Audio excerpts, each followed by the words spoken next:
नमस्कार। आज हम लोग यहाँ सियाराम शरण गुप्त द्वारा लिखित एक फूल की चाह कविता पढ़ेंगे। यह कविता कथात्मक कविता है, यानी एक कथा को केंद्र में रखकर ये कविता लिखी गई है। और इस कविता की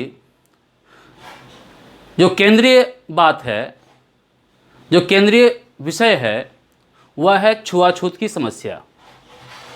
समाज में व्याप्त छुआछूत की समस्या मनुष्य को मनुष्य समझने नहीं देती है। उनके साथ समाज में किस प्रकार का बर्ताव होता है, वह हम इस कविता में देखेंगे। तो यह कविता है, इसकी शुरुआत होती है कि उद्वेलित कर अश्रु राशियाँ हृदय चिताएं धधकाकर महामारी प्रचंड हो फैल रही थी इधर उधर। इन पंक्तियों में महामारी के फैलने की प्रचंडता को, तीव्रता को दिखाया गया है कि महामारी जब फैलती है तो अधिक से अधिक लोगों की मौत होती है। अब मौत होने के कारण जो प्रियजन होते हैं, अपनों को खोने के कारण उनकी आंखों से अश्रुधारा रुकने का नाम नहीं लेती है। उनके हृदय का दुख आग बनकर हमेशा जलता रहता है। उसी बात को यहाँ पर कवि कहते हैं कि उद्वेलित कर अश्रु राशियाँ। उद्वेलित का अर्थ यहाँ भाव विह्वल, विह्वल का अर्थ होता है दुखी बेचैन, कि अश्रुधारा बेचैन होकर बाहर निकलती है।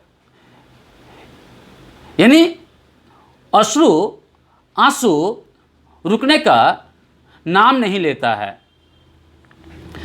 हृदय चिताएं धधकाकर, और हृदय की आग हमेशा जलती रहती है। तो इस प्रकार अश्रु की धारा बह रही है, हृदय की आग जल रही है और महामारी फैलती चली जा रही है। कि उद्वेलित कर अश्रु राशियाँ हृदय चिताएं धधकाकर महामारी प्रचंड हो फैल रही थी इधर उधर। प्रचंड का अर्थ क्या होता है? तो प्रचंड का अर्थ तीव्र, महामारी बड़े स्तर पर फैलने वाली बीमारी, और आंसुओं की लड़ी व अश्रु राशियाँ। उसके बाद कवि कहते हैं कि क्षीण कंठ मृत वत्साओं का। मृत वत्साओं का अर्थ जिस माँ की संतान मर गई हो, और क्षीण मतलब दबी आवाज़ या कमज़ोर। तो जिस माँ की संतान मर गई है, उस माँ का रोना कम नहीं हो रहा है, वो रोती चली जा रही है। रोते रोते उनकी आवाज़ कमज़ोर हो गई है, उनके मुंह से आवाज़ नहीं निकल रही है, लेकिन उनका रोना रुक नहीं रहा है। उसी को यहाँ पर कवि दिखाते हैं, क्षीण कंठ, कंठ क्षीण हो गए हैं, कमज़ोर हो गए हैं, रुलाई मुंह से निकल नहीं रही है। मृत वत्साओं का करुण रुदन दुर्दांत नितांत। करुण रुदन, रुदन का अर्थ रोना, और करुण करुणा, यानी जो रोना हमारे हृदय में करुणा पैदा करे उसे करुण रुदन कहते हैं। दुर्दांत का अर्थ क्या है? तो दुर्दांत का हृदय विदारक, हृदय को कष्ट पहुंचाने वाला, और नितांत का अर्थ बिल्कुल या अत्यंत, यानी बहुत ज़्यादा हृदय को कष्ट पहुंचाने वाला जो उनका रोना है, वह हमारे हृदय में करुणा उत्पन्न करती है। भरे हुए था निज कृश रव में। कृश मतलब भी कमजोर, रव का मतलब आवाज। कि भरे हुए था निज कृश रव में। कौन? ये रोना। हाहाकार अपार अशांत, आवाज कमजोर है, रोना अधिक देर तक रोने के कारण कमजोर हो गया है। लेकिन उस क्षीण कंठ में वह धीरे धीरे रोने में हृदय का हाहाकार है, बेचैनी है, दुख है, अपार है, जिसकी कोई सीमा नहीं, जिसकी कोई पार नहीं है और अशांत है। इस प्रकार से इस पहले अनुच्छेद में कवि ने महामारी का लोगों पर, उस पूरे क्षेत्र पर पड़ने वाले प्रभाव को दिखाया है, किस प्रकार से मनुष्य की जिंदगी पूरी तरह से मुश्किल हो जाती है। अब इस महामारी की प्रचंडता में एक पिता चिंतित है अपने बेटी को लेकर कि इस बार किसी तरह से अपनी बेटी को इस महामारी की चपेट से बचा लें। देखते कवि क्या कहते हैं कि बहुत रोकता था सुखिया को, बेटी का नाम सुखिया है। पिता का कथन है, पिता कह रहे हैं कि बहुत रोकता था सुखिया को, न जा खेलने को बाहर, बाहर न जा। पिता को डर है कि बेटी अगर खेलने जाएगी तो वह महामारी के चपेट में आ जाएगी, इसलिए वो बार बार रोकते हैं। लेकिन छोटी बच्ची, बाल सुलभ प्रवृत्ति, जितना रोका जाए खेलने की इच्छा उनकी उतनी बलवती होती है। तो वही बात यहाँ कि नहीं खेलना रुकता उसका, नहीं ठहरती वह पल भर, वो ठहरती नहीं है, वो रुकती नहीं है, वो खेलती चली जाती है और पिता का डर हमेशा बना रहता है। मेरा हृदय कांप उठता था, हृदय कांपना, डर जाना। बाहर गई निहार उसे, निहार मतलब देखना। जब भी अपनी बेटी सुखिया को वह बाहर खेलते हुए देखते थे तो उनका हृदय दुख से, भय से कांपने लगता था। यही मनाता था कि, और मनी मन यही मनाते थे कि बचा लूं किसी भांति इस बार उसे, इस बार किसी भी तरह से इस महामारी की चपेट में आने से अपनी बेटी को बचा लूं। यानी इस बार, हर बार ऐसा होता है और हर बार एक पिता का प्रयास यही होता है कि बचा लूं। लेकिन होता क्या है, क्या एक पिता बचा पाते हैं? आगे देखते हैं। भीतर जो डर रहा छिपाए, यानी पिता के हृदय में जो डर था कि कहीं बेटी मेरी महामारी की चपेट में ना आ जाए, हाय वही बाहर आया। हाय दुख के लिए वही डर बाहर चला आया, यानी बेटी महामारी की चपेट में आ गई। क्या कहते हैं कि भीतर जो डर रहा छिपाए, हाय वही बाहर आया। एक दिवस, एक दिन सुखिया के तनु को, सुखिया के तन को, शरीर को ताप तप्त, ताप तप्त का अर्थ है बुखार से पीड़ित।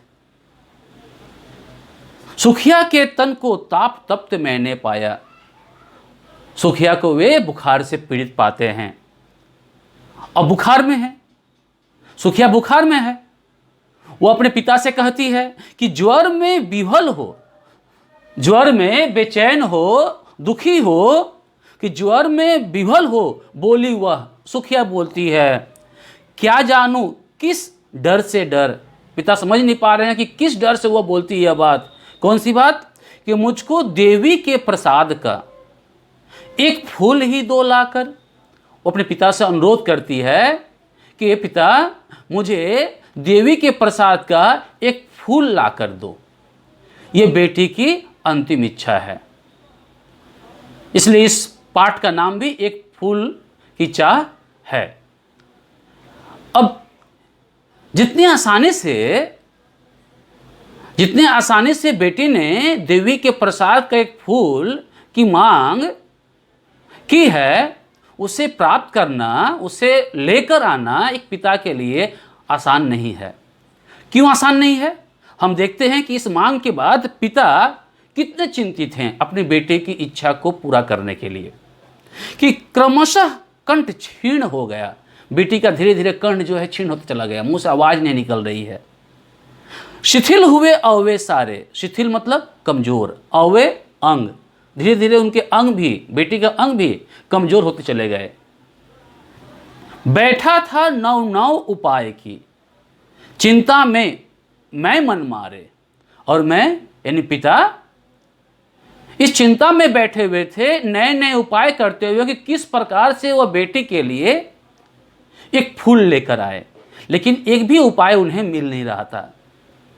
कि चिंता में मैं मन मारे, जान सका ना प्रभात सजग से। इतने चिंतित थे, इतने खोए हुए थे अपनी बेटी की चिंता में कि कब सुबह हुई उन्हें पता ना चला।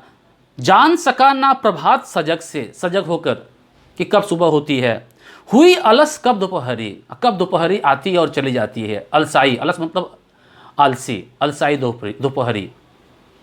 स्वर्ण घनों में कब रवि डूबा। स्वर्णगण आसमान में सोने के रंग के बादल, जब सूर्यास्त होता है और बादल आसमान में होते हैं तो उस समय उनका आकार लाल हो जाता है, उनका रंग का आकार नहीं, रंग लाल हो जाता है।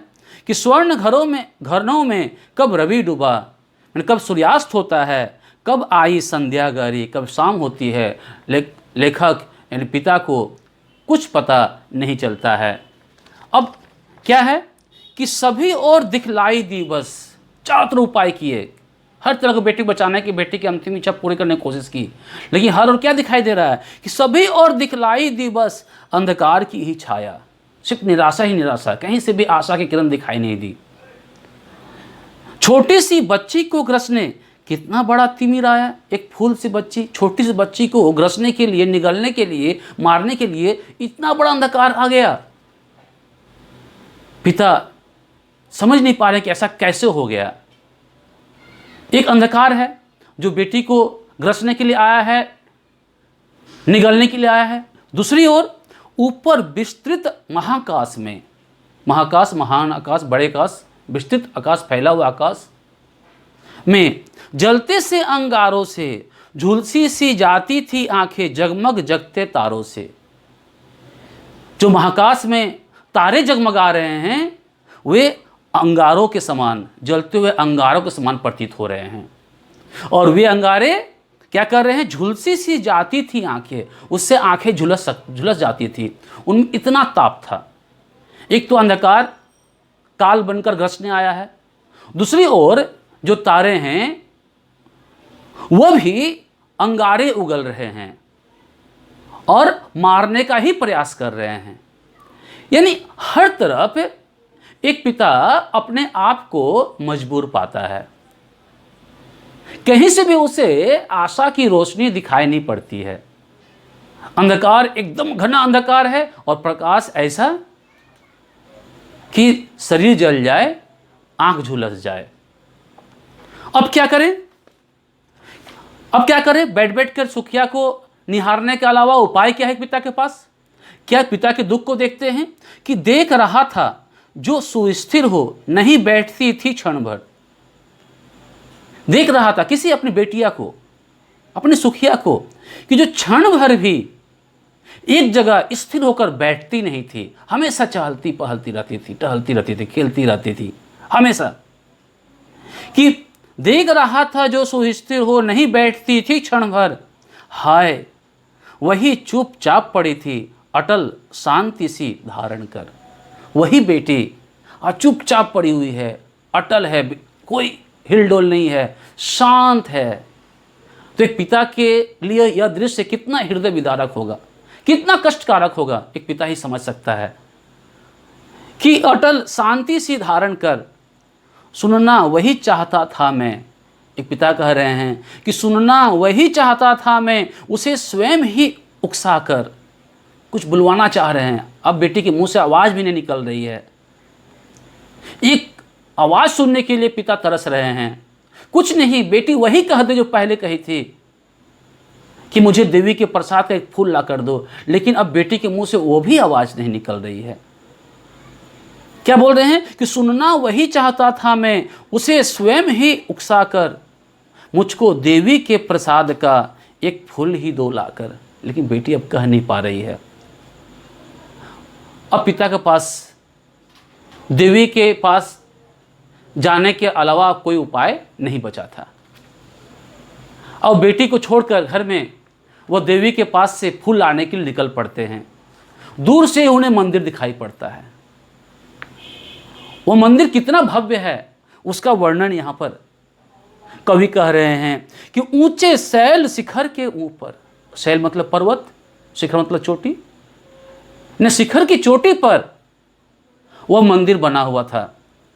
कि ऊंचे शैल शिखर के ऊपर मंदिर था विस्तीर्ण, पूरा फैला हुआ, विशाल बड़ा, पूरा फैला हुआ विशाल मंदिर उस पर्वत की चोटी पर बना हुआ था।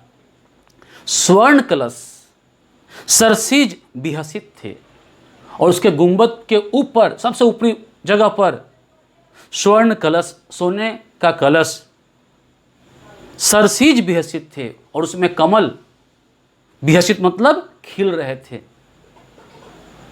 यानी दूर से देखने में ही वह मंदिर बहुत ही आकर्षक लग रहा था कि स्वर्ण कलश सरसीज विहसित थे, विहसित मतलब खिल रहे थे, हंस रहे थे। दीप धूप से आमोदित था, आमोदित मतलब आनंदपूर्ण। पूरा मंदिर में दीप और धूप, दीप जल रहे थे, धूप से सुगंध आ रही थी, पूरा वातावरण आनंदमयी था कि दीप धूप से आमोदित था मंदिर का आंगन सारा। पूरा आंगन जो है दीप धूप से ही भरा हुआ था। गूंज रही थी भीतर बाहर, चाहे मंदिर में हो चाहे मंदिर के बाहर में हो, यही धारा गूंज रही थी। मुखरित उत्सव की धारा, मुखरित मुखर से आया है, इत प्रत्यय लगाकर, उत्सव की धारा, चारों तरफ उत्सव ही उत्सव दिख रहा था। ऐसा लग रहा था कि उत्सव की धारा प्रवाह मुखर है। सिर्फ वही बाप के कानों में, पिता के कानों में आ रहा है। क्या है? अंदर प्रवेश करते हैं पिता, अंदर प्रवेश करते क्या देखते हैं कि भक्त वृंद कई भक्त मृदु मधुर, मृदु का अर्थ कोमल, मधुर का अर्थ सुरीला, मृदु मधुर कंठ से गा रहे हैं। गाते थे सब भक्ति के साथ मुदमय प्रसन्न चित होकर। क्या कहते हैं कि पतित तारिणी पाप हारिणी माता तेरी जय जय जय। वो भजन गा रहे हैं कि पतित तारिणी, यानी तारिणी मतलब उद्धार करने वाला, पतितों का उद्धार करने वाला, पाप हारिणी पापों को हर लेने वाली माँ, माता तेरी जय जय जय, तेरी जयकार हो। कि पतित तारिणी तेरी जय जय हो। और पिता जब ये सुनते हैं तो पिता के मुख से भी यह आवाज निकल पड़ती है कि माता तेरी जय जय हो। पिता खुश होते हैं, चलो कि माँ का दरबार है, यहाँ पतितों का उद्धार किया जाता है, पापों को हरा जाता है। मेरी भी समस्या का समाधान यहाँ हो जाएगा। लेकिन कहीं ना कहीं संकोचवश वह अंदर नहीं जा पा रहे हैं, क्योंकि वह समाज में अछूत कहे जाने वाले जाति से आते हैं। तो एक जो उनके अंदर यह संकोच है, एक हीन भावना है कि मैं निम्न जाति का हूँ, और उस समय निम्न जाति के लोगों को मंदिर प्रवेश करने नहीं दिया जाता था। यही कारण से हम देख रहे हैं कि पिता नहीं जा पा रहे हैं, लेकिन बेटे की अंतिम इच्छा पूरी करने के लिए वो जाने के लिए विवश हैं। और दूसरी तरफ माता की जय जयकार करने से उनके अंदर आशा की किरण जगी हैं। तो बेटे की अंतिम इच्छा और माता की जयकार दोनों उनके अंदर शक्ति लेकर आते हैं। बिना बड़े ही मैं आगे को जाने किस बल से ढिकला। ढिकला का अर्थ हुआ आपका, यहां दिया हुआ है ढकेला गया, जाने किस बल से। तो यही बल है, एक बेटे की अंतिम इच्छा को पूर्ण करना, दूसरा माता की शक्ति। कि बिना बड़े ही मैं आगे को जाने किस बल से ढिकला। अब इस तरह से वे अंदर प्रवेश कर जाते हैं मंदिर में। क्या हुआ? अब मंदिर में पूजा अर्पण भी करते हैं कि मेरे दीप फूल लेकर वे अम्बा को अर्पित करके दिया पुजारी ने प्रसाद, जब आगे को अंजलि भर के। एक पिता के लिए कितना सुखद क्षण होगा वो, कि एक पिता अपने बेटे के अंतिम इच्छा पूरी करने के बहुत करीब हैं। वो मंदिर में जाते हैं, पुजारी को दीप फूल देते हैं, पुजारी लेता भी है, पूजा भी कर देता है और अंजलि भरकर पिता को देता भी है कि मेरे दीप फूल लेकर वे अम्बा, अम्बा मतलब माँ देवी, अर्पित करके दिया। पुजारी ने प्रसाद जब आगे को अंजलि भर के, अंजलि मैंने पूरे हाथ भर के, अंजलि भर के भूल गया उसका लेना झट। क्यों? क्योंकि उनके मन में बेटी ही थी। जैसे ही हाथ में प्रसाद आता है, फूल आता है, फट से बेटी याद आती है कि अब बेटी की अंतिम इच्छा पूरी हो जाएगी, कि भूल गया उसका लेना झट, परम लाभ सा पाकर में। परम लाभ, इससे बड़ा लाभ एक पिता के लिए नहीं हो सकता है। वह अपने बेटे की अंतिम इच्छा पूरी करने जा रहे हैं और कहीं न कहीं एक आस है कि शायद माँ के फूल को प्राप्त करके बेटी बच जाए। इसलिए इसे परम लाभ कहा गया है कि परम लाभ सा पाकर मैं सोचा बेटी को माँ के ये पुण्य पुष्प दूं जाकर मैं, क्योंकि दिमाग में यही बात चल रही है। अब वे पुष्प लेकर मंदिर से निकलकर मुख्य द्वार की ओर बढ़ते हैं। क्या? सिंह पौर तक भी। तो सिंह पौर का अर्थ क्या है? तो सिंह पौर मंदिर का मुख्य द्वार। सिंह पौर तक भी आंगन से नहीं पहुंचने में पाया। वो मंदिर से निकालकर जहां देवी की मूर्ति है, वह मुख्य द्वार तक भी नहीं पहुंचे थे, आंगन में ही थे कि सहसा यह सुन पड़ा कि कैसे यह अछूत भीतर आया। जो भक्त वृंद वहां भजन गा रहे थे, तो उनकी नज़र सिर्फ देवी और भजन पर ही नहीं थी, बल्कि उनकी नज़र ऐसे लोगों पर भी थी कि कोई अछूत मंदिर में ना आ जाए। कवि ने ऐसे भक्तों पर व्यंग किया है कि ये भक्त कहलाने योग्य नहीं हैं। भक्त के नज़र में हर एक मनुष्य समान होता है। वह भक्त को जाति के आधार पर नहीं देखता है, और जो देखता है वह भक्त नहीं है। तो हम यहाँ देखते हैं कि मंदिर में ऐसे भक्त भी हैं कि सहसा यह सुन पड़ा कि कैसे यह अछूत भीतर आया। यह अछूत व्यक्ति कैसे भीतर आया है? पकड़ो, देखो, भाग न जावे। ऐसा लग रहा है कि कोई चोरी करने आया हो और चोरी करते हुए रंगों हाथों पकड़ा गया हो, और पकड़ने के लिए सब दौड़ पड़े हैं कि कहीं भाग जाएंगे तो जो चोरी किया माल वो लेकर चला जाएगा। कितनी दर्दनाक स्थिति है बाप के लिए। एक बाप के हृदय के दुख को, उनकी बेचैनी को यहाँ पर हम समझ सकते हैं कि एक तरफ बेटी की अंतिम इच्छा है और दूसरी तरफ समाज की यह निम्न मानसिकता है जो छुआछूत के आधार पर मनुष्यों में भेद करता है। क्या? कि पकड़ो, देखो, भाग न पावे जावे, बना धूर्त यह है कैसा। धूर्त मतलब धोखा देने वाला, चालाक, धोखा देकर चालाकी करने वाला। तो उन्हें लग रहा है कि यह व्यक्ति धोखा देकर आया। क्यों लग रहा है ऐसा? साफ स्वच्छ परिधान किए है। परिधान का अर्थ वस्त्र, कि साफ स्वच्छ वस्त्र पहनकर आया है ताकि कोई इसे पहचान नहीं सके। यानी एक अछूत व्यक्ति को साफ कपड़ा ही पहनने का अधिकार नहीं है, कि साफ स्वच्छ परिधान किए है भले मानुषों के जैसा। यानी ये भले मानुष के कैटेगरी में, श्रेणी में नहीं आते हैं। ये भक्तों की मानसिकता है जिस पर कवि व्यंग करते हैं, हमें दिखाने की कोशिश करते हैं। क्या कह रहे हैं भक्त?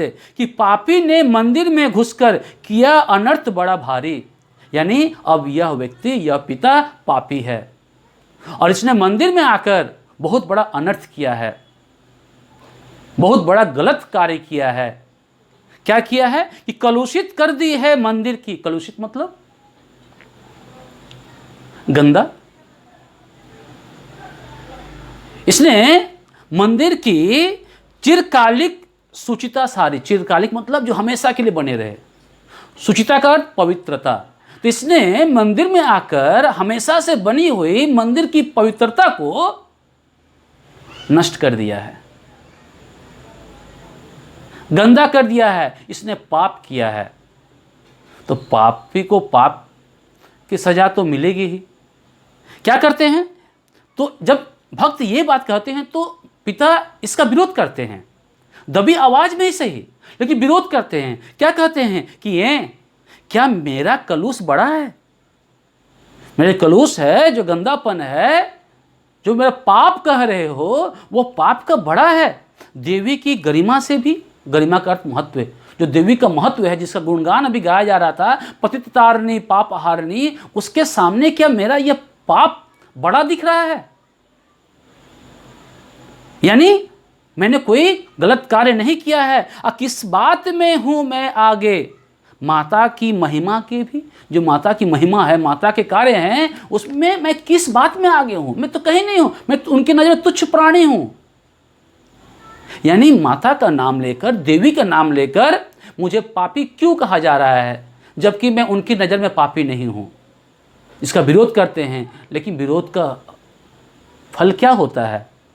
ये तो सुनने वाले नहीं हैं, ये तो माता के भक्त नहीं है। ये समाज में रहने वाले ऐसे लोग हैं जो मनुष्यों को दबाकर उन पर शासन करना चाहते हैं, उनके हक को छीनना चाहते हैं, उनके अधिकार को छीनना चाहते हैं। और उन ऐसे अछूत लोगों को, जिसे वो मानते हैं, मंदिर में प्रवेश करने देना, अर्थात उनके हक को देना, जो वे कभी नहीं चाहेंगे। इसलिए पिता के यह कहने पर भी क्या होता है?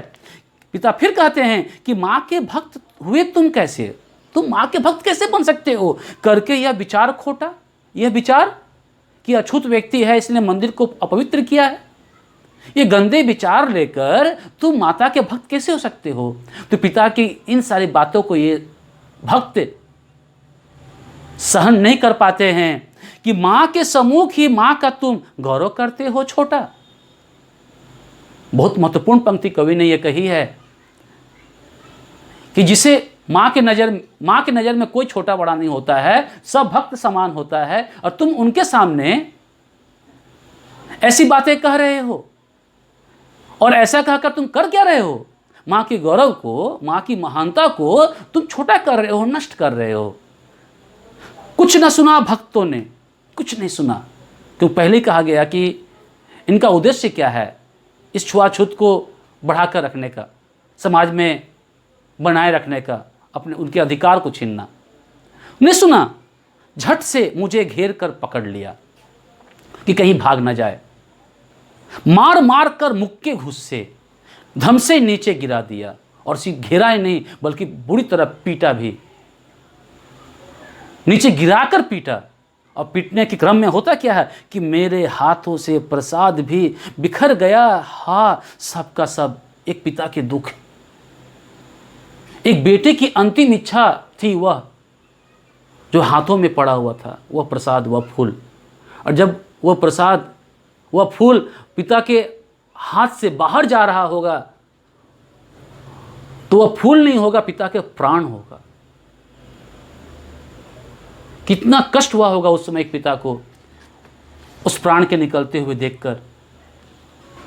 क्या कह रहे हैं कि मेरे हाथों से प्रसाद भी बिखर गया। हा, सबका सब।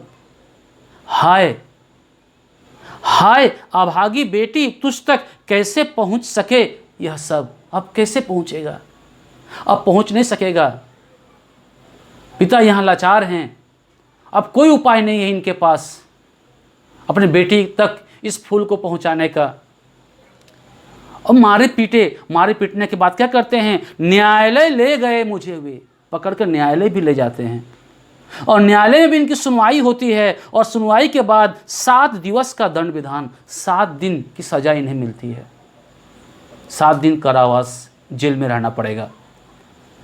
यानी यहाँ पर कवि ने न्याय व्यवस्था पर भी प्रश्न उठाया है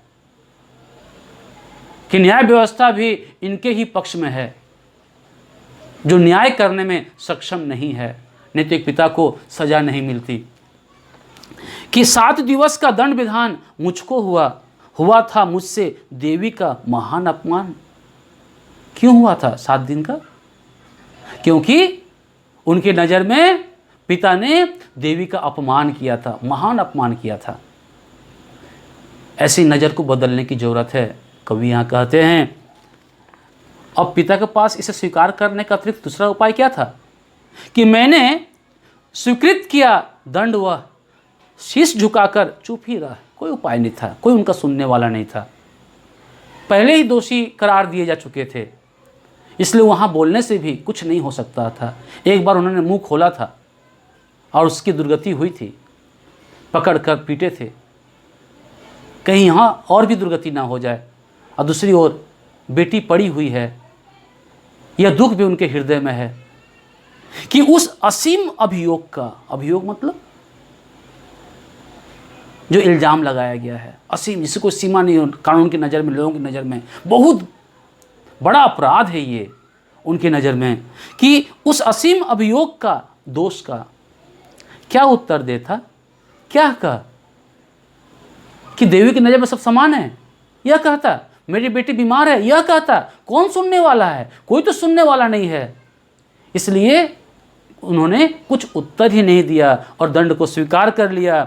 7 रोज ही रहा जेल में। 7 दिन का सुनने में बहुत आसान लगता हो, 7 दिन बहुत कम है, लेकिन पिता के लिए, उस पिता के लिए जिसकी बेटी मरणासन अवस्था में है, जो कभी भी मर सकती है, उस पिता के लिए जो अपनी बेटी की अंतिम इच्छा पूरी नहीं कर सका,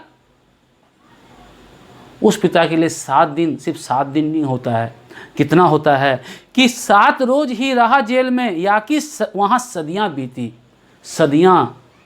सदी नहीं सदियाँ बीती है। एक एक पल पिता के लिए काटना मुश्किल हो गया था। अविश्रांत वर्षा करके भी, अविश्रांत का अर्थ क्या है, तो अविश्रांत का अर्थ यहाँ पर लगातार, अविश्रांत वर्षा करके भी आंखें तनिक नहीं रहती, निरंतर लगातार आंखों से आंसू गिरते रहे, और गिरने के बावजूद आंख कभी खाली नहीं रही, हमेशा आंसू गिरते रहे। यानी पिता हमेशा दुख में, बेटी के दुख में, कष्ट में घुलते रहे, तड़पते रहे। इसके अलावा उनके पास कोई उपाय भी नहीं था। अब जब 7 दिन पूरा होता है तो पिता क्या करते हैं कि दंड भोग कर जब मैं छोटा, जब सज़ा पूरी होती है और वो बाहर निकलते हैं, पैर ना उठते थे घर को, बहुत महत्वपूर्ण पंक्ति है कि पैर ना उठते थे घर को, पीछे ठेल रहा था कोई भय जर्जर तनु पंजर को। कि पिता के मन में कहीं ना कहीं आशंका है कि 7 दिन में बेटी जीवित होगी कि नहीं होगी। जब तक वह घर नहीं जाते हैं तब तक कहीं ना कहीं एक आस है कि बेटी जीवित होगी। तो आशा और भय दोनों का द्वंद्व है, और जब भय हावी होता है तो उनके पैर नहीं उठते थे, इसलिए कहा भय जर्जर तनु पंजर को। लेकिन एक आशा उनके तन को, भय जर्जर, भय से जर्जर कमजोर तन को ढकेल रही थी कि चलो एक बार देख लेता हूं, शायद जिंदा हो, शायद मेरा वो इंतजार कर रही हो। तो ये सोचकर वो धीरे धीरे आगे बढ़ते हैं कि पहले किसे लेने मुझको। और जब घर के करीब पहुंचते हैं तो बेटी पहले जैसे उसे लेने के लिए नहीं दौड़ी आती है, पापा पापा चिल्लाते हुए, कि पहले किसे लेने मुझको नहीं दौड़ कर आई वह, उलझी हुई खेल में ही हाँ अब की दीन दिखाई हो। और कहीं भी नज़र दौड़ाने पर पिता को उनकी बेटी दिखाई नहीं पड़ती है। पिता समझ जाते हैं कि बेटी अब मेरी नहीं रही,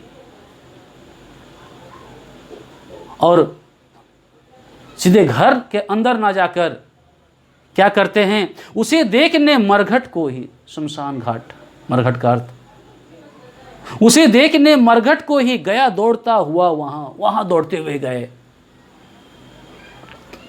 खबर मिली होगी कि सभी ले गए हैं, कि उसे देखने मरघट को ही गया दौड़ता हुआ वहां, मेरे परिचित बंधु प्रथम ही फूंक चुके थे उसे जहां। लेकिन दुर्भाग्य, व्यवस्था की मार किस तरह से एक व्यक्ति को लाचार कर देता है, किस प्रकार से उसकी बेटी वह मार छीन लेती है। यहां हम देखते हैं कि मेरे परिचित बंधु प्रथम ही फूंक चुके थे उसे जहां, पहले ही जला चुके थे। बुझी पड़ी थी चिता वहां पर, छाती धधक उठी मेरी। बेटे की चिता तो बुझ गई थी, लेकिन उस बुझी हुई चिता को देखकर पिता का हृदय धड़कने लगता है, जलने लगता है। दुख से, दुख की आग जलने लगती है।